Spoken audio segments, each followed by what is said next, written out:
Why do I love Georgia? Georgia's a great state. Been here for the past 7.5, 8 years, and the first time I came here, I saw diversity.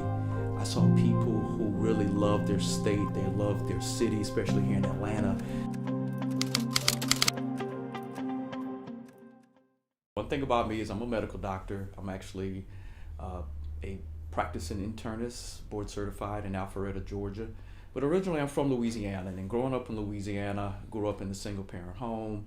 Mother and father divorced early in my life. So like most of us who've grown up in rural and working class families, stayed with my grandma.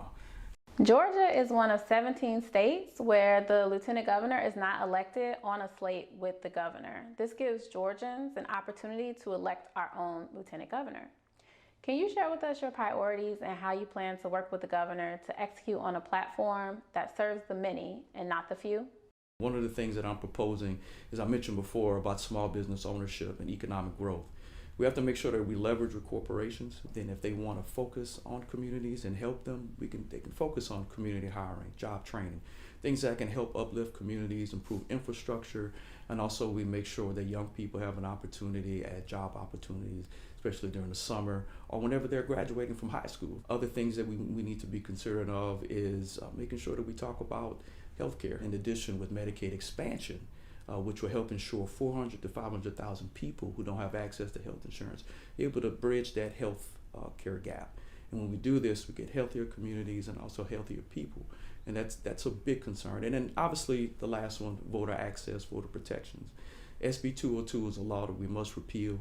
And I tell people the concern about the voter ID law is that if you go in and your addresses are different, can't vote that day. So we need same-day voting. We need to get rid of gerrymandering. We need to make sure that people are able to access voting at any time that they need, because that's your constitutional right.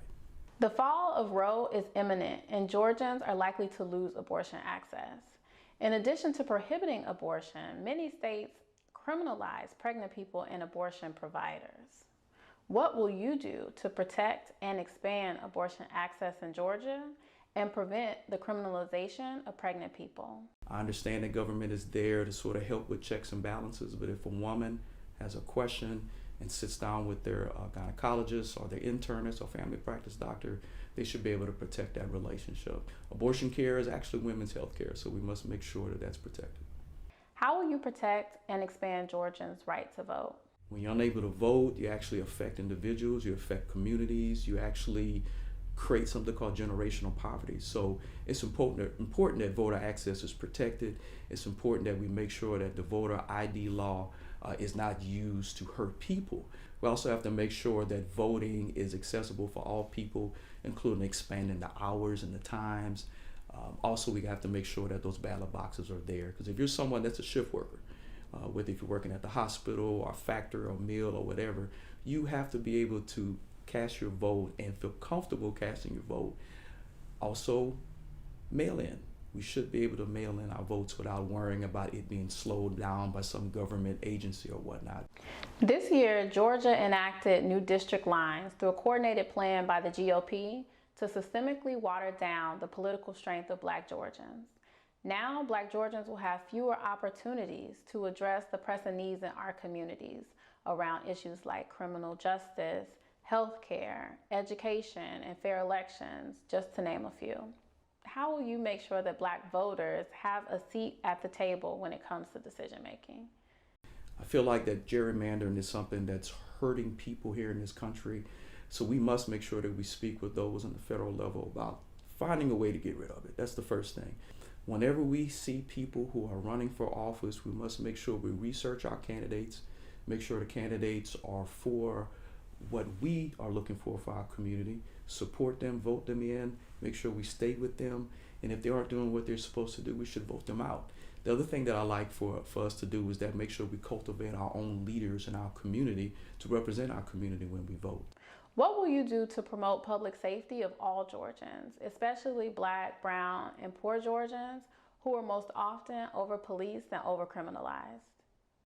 Absolutely. First and foremost, we have to have police reform. And that's very, very important, first and foremost. So we must make sure that our police officers, at the minimum, go to school, get an associate's degree in criminal justice. They're learning about cultural competency. They're learning about mental health, and then go to the academy 1 year. After the academy, have a 1 year residency training period where they're supervised. And then once they're out, they get the malpractice insurance. They're constantly getting training. Like for myself as a physician, we have to get continuing education every 2 years. We need to have this as well. Also, our police officers, we need to make sure that they're seeing their doctor at least once a year, and also that they're seeing a therapist every 3 to 6 years. Because let's be clear, their job's hard. They deal with post-traumatic stress disorder. They're dealing with a lot with their constituents in their districts that they're in. So we have to make sure that they're dealing with their own stresses, and also we have to teach them cultural competency so they understand whether they may be dealing with a biased situation. And then finally, immunity. We've got to get rid of it. At the end of the day, people have to be responsible for their actions. And in my opinion, if you get rid of immunity and qualified immunity, and also if you add in malpractice insurance, we might not know if someone's a bigot or a racist, but if they care about their job, they're going to make sure that they're not doing improper things with the department, such as illegal police chokeholds.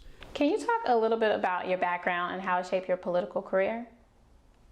Grandfather is a school teacher. Also, my grandmother's a school teacher as well. Also, my mother, she's a nurse. My dad actually was in the Navy. So public service was something that actually I was born into it. I consider it as my legacy. Also, even becoming a physician, I wanted to become a doctor because I wanted to help people. Wanted me to push me to become a lieutenant governor.